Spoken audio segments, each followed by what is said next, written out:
Kita sedang berbelanja untuk breakfast.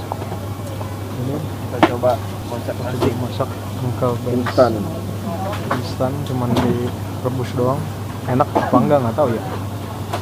ya, dirobek bolong-bolongin dulu nih plastiknya, iya. baru direbus. Siap begitu.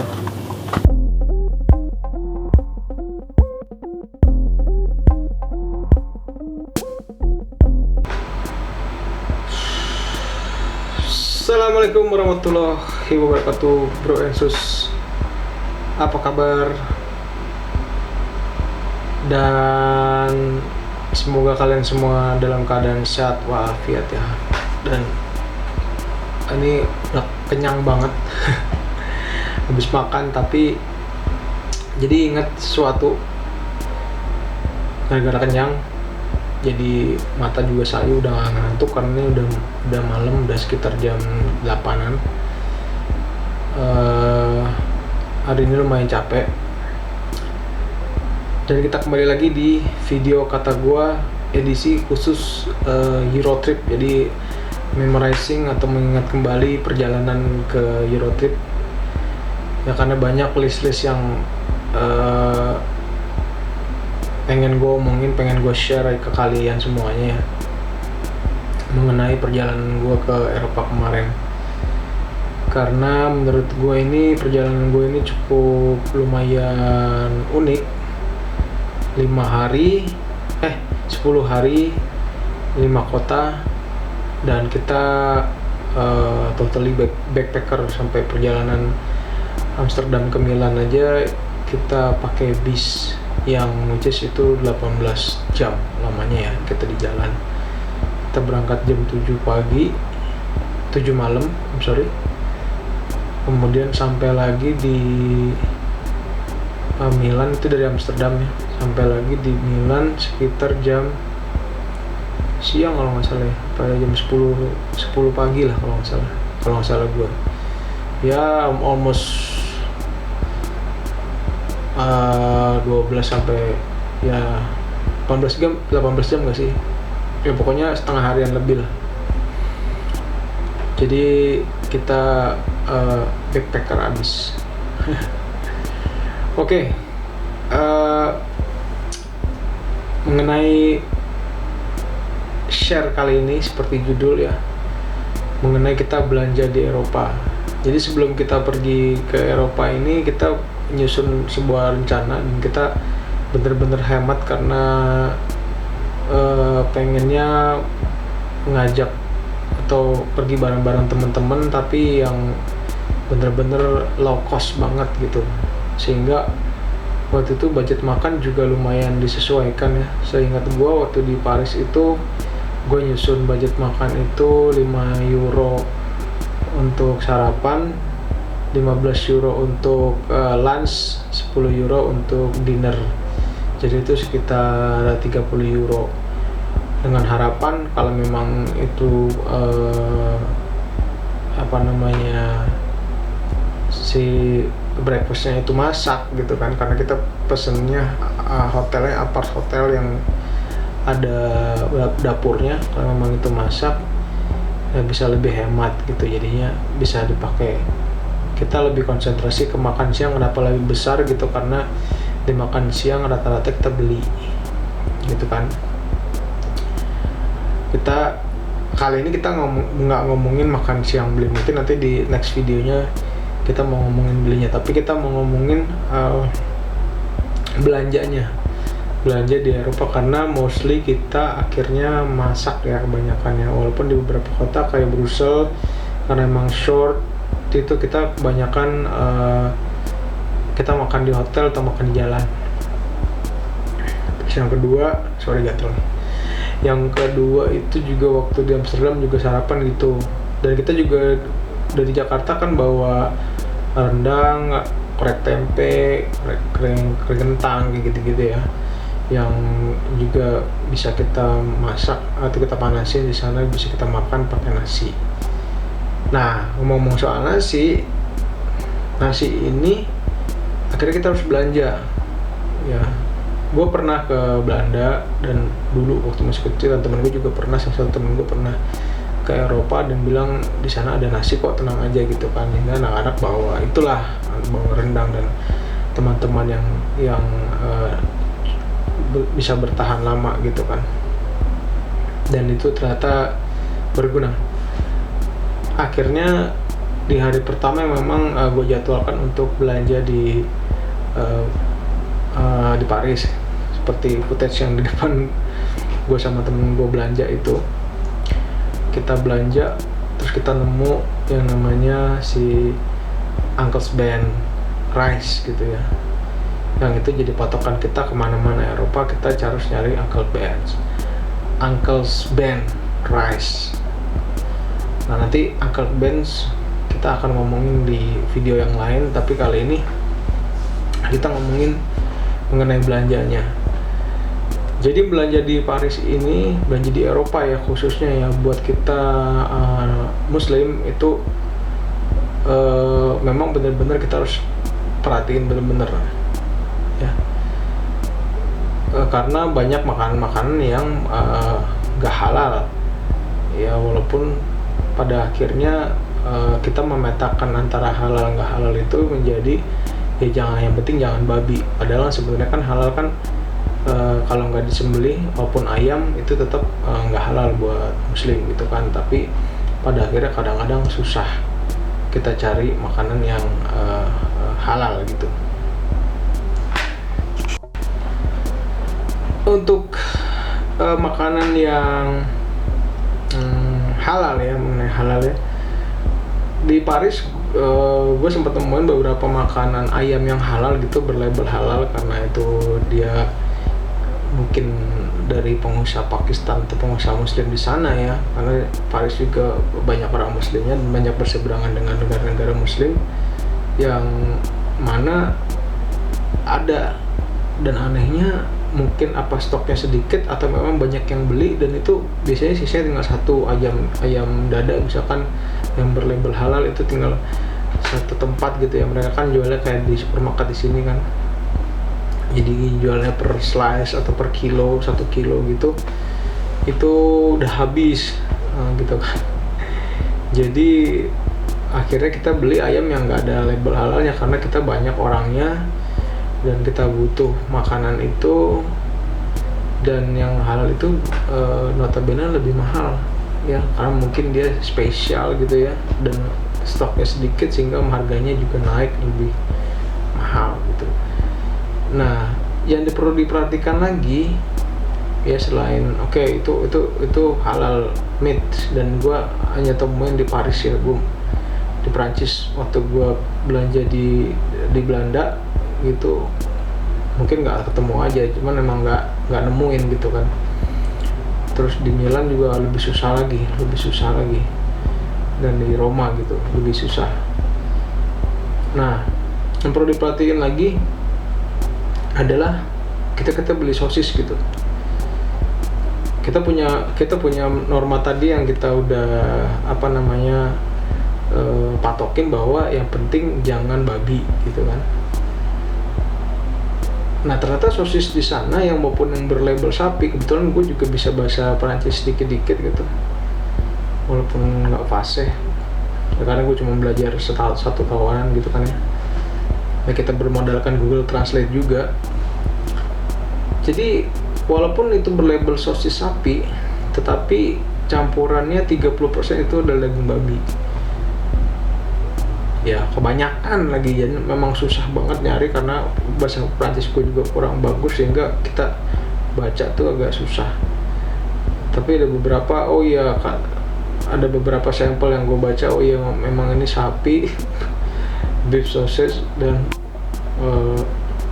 ada kandungan 70% beef kalau di Prancis ya, 70% itu babi apa ya bahasa Prancisnya, lupa.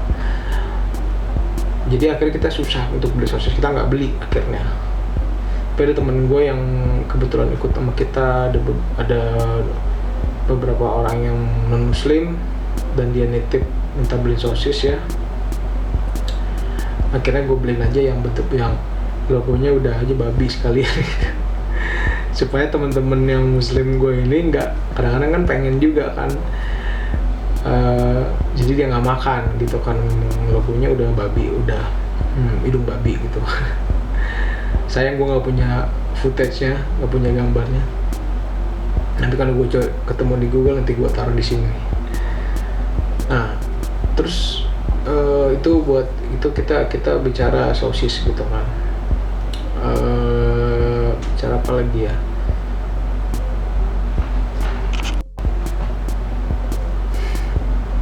Belanja di Eropa ini sebenarnya kalau kita konversiin ke duit mereka ini sebenarnya itu murah gitu.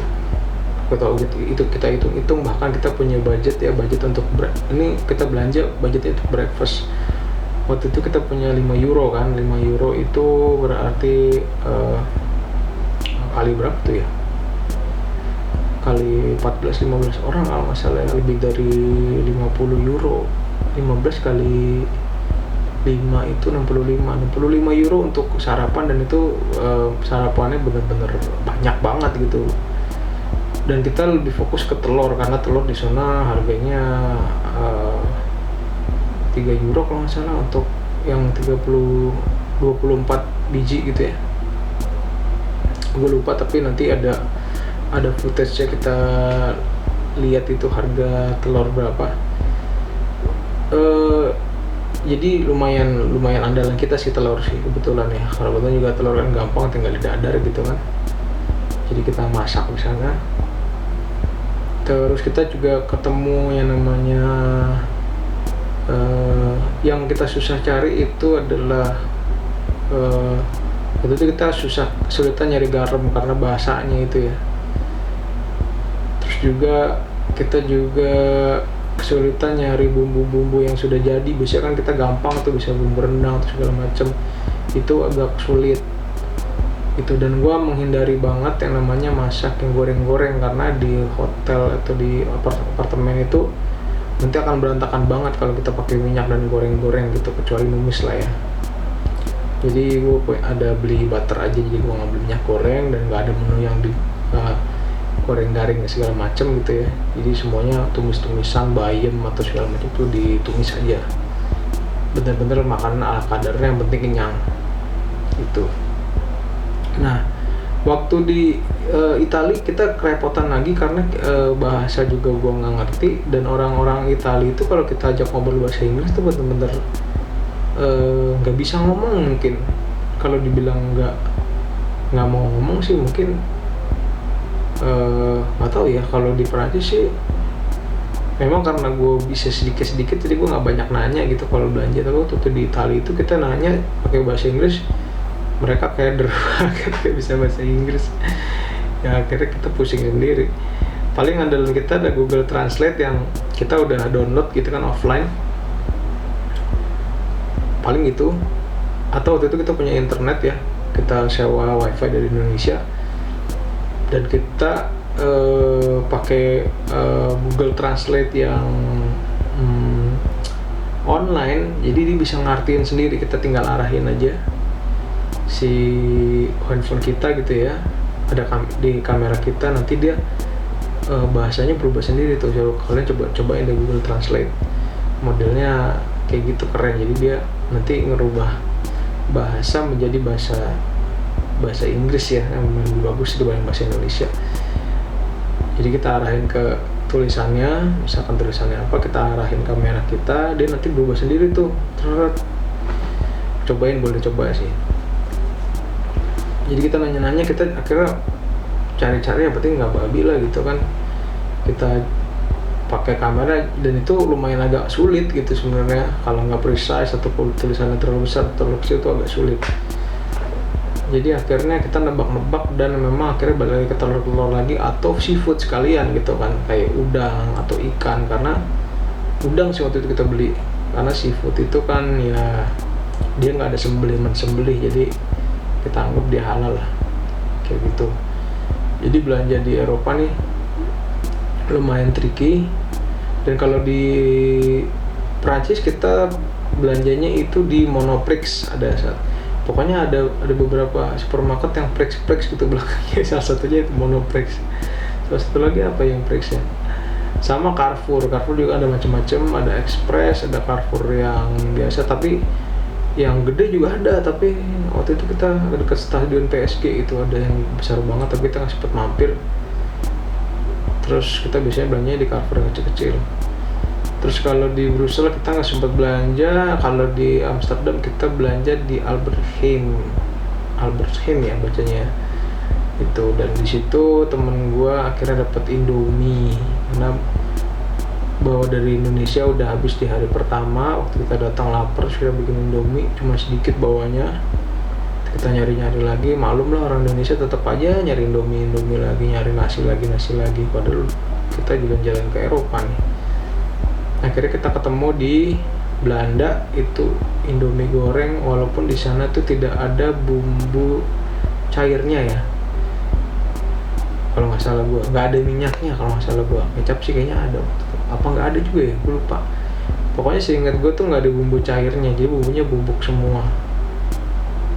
Jadi ya tetap Indomie sih, cuman rasanya agak kurang gimana gitu, kurang gurih gitu ya. Kalau di sini kan ada minyaknya kan, itu yang bikin saya apa ya, yang bikin maknyus gitu loh. Akhirnya kita ketemu juga Indomie dan senang banget yang footage di sini, dia senang banget megang Indomie. Dan kalau di Itali itu di Milan kita belanja kebetulan di stasiun ada toko orang Chinese di sana gitu ya, di stasiun MRT. Jadi nggak ada namanya, itu toko pribadi lah. Kalau di Roma kita belanja di Emepio. Di apa namanya nih? MPU. Mau pulang naik bis. Pulang naik tram nih. Penuh banget. Namanya itu supermarket lumayan terkenal juga di sana. Walaupun di sana sih nggak banyak yang gede-gede ya supermarketnya. Mungkin kalibernya kalau di sini Superindo lah.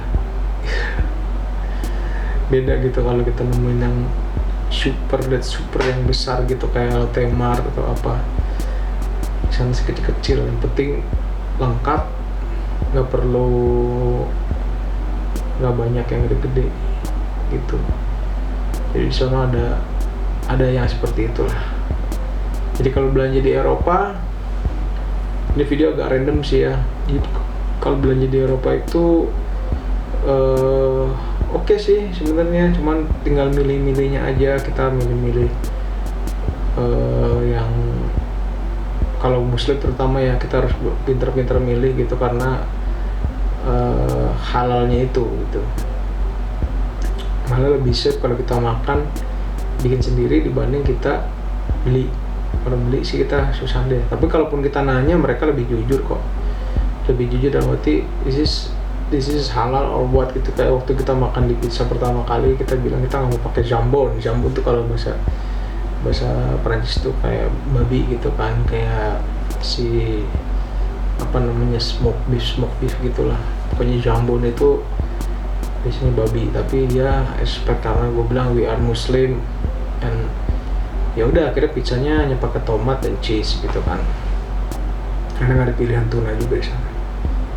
Ya dan pizza cuma gitu aja lah sih di sana, nggak banyak variasi kayak di Indonesia ya. Kalau di Indonesia kan macam-macam tuh pizza. Kalau di sana sih ya penting ada rotinya sama keju, udah gitu aja udah pizza tuh, sama tomat deh, sama saus tomat yang nggak pernah, biar nggak ada yang aneh-aneh gitu. Itu terus apa lagi ya,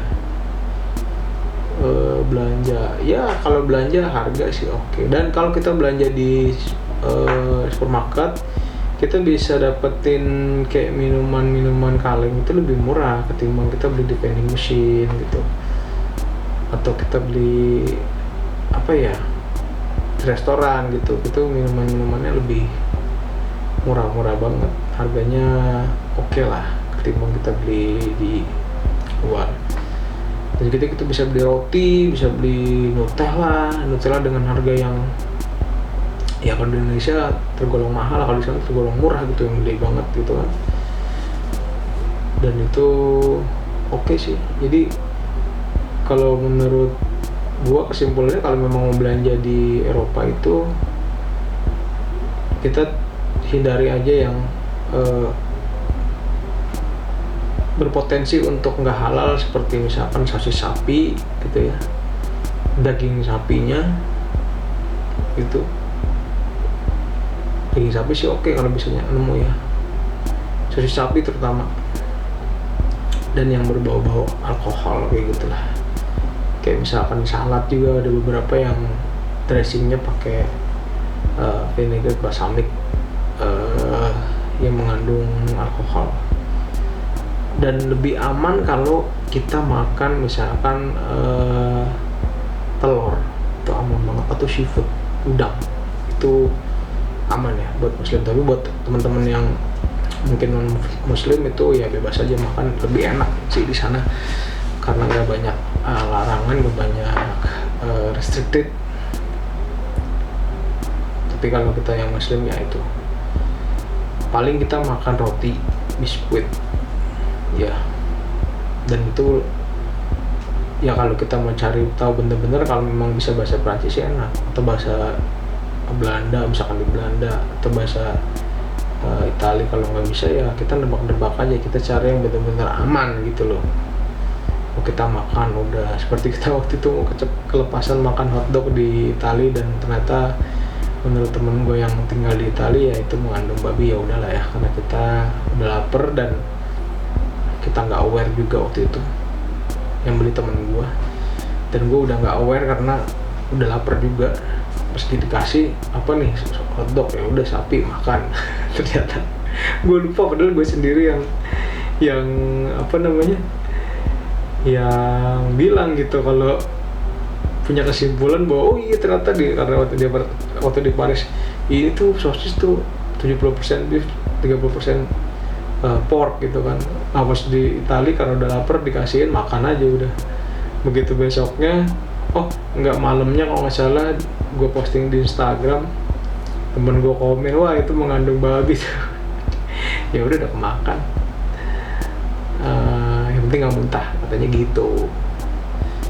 Ya jadi buat temen-temen yang mau ke Eropa dan mutusin untuk masak di sana, karena kita sewa apartemen hotel kayak yang gue lakukan kemarin, oke kok. Yang penting kalian tahu belanjanya di mana gitu, karena nggak kayak di Indonesia ya, khususnya sekarang di Jakarta, di mana-mana banyak minimarket gitu, bisa belanja macam-macam. Kalau di sana ada, cuman memang harus nyari. Kadang-kadang juga hari Minggu tutup, kayak waktu itu gue ke Monoprix tutup, akhirnya untung Carrefour buka gitu. Jadi itu aja lah mungkin sharing gue mengenai belanja di Eropa. Mungkin ini alurnya maju mundur nggak jelas ya, karena gue juga mengingat lagi, bahkan mungkin nanti abis selesai video ini mungkin ada yang ketinggalan. Nanti gue akan ngomongin di video selanjutnya. Jadi gue pengen bicara juga tentang si Uncle's Band ini, review singkat lah mengenai nasi Uncle's Band ya. Oke. Baiklah Prinsus, terima kasih udah nonton video kata gue. Mudah-mudahan mungkin menjadi membantu kalian untuk bisa dapat informasi mengenai belanja di Eropa, atau sedikit sekelumit waktu perjalanan kita ke Eropa. Baik, ketemu lagi di video berikutnya. Jangan lupa di like, comment, dan subscribe. Dan ini udah ngantuk berat sebenarnya sih, mungkin gua akan editnya besok. Bye bye.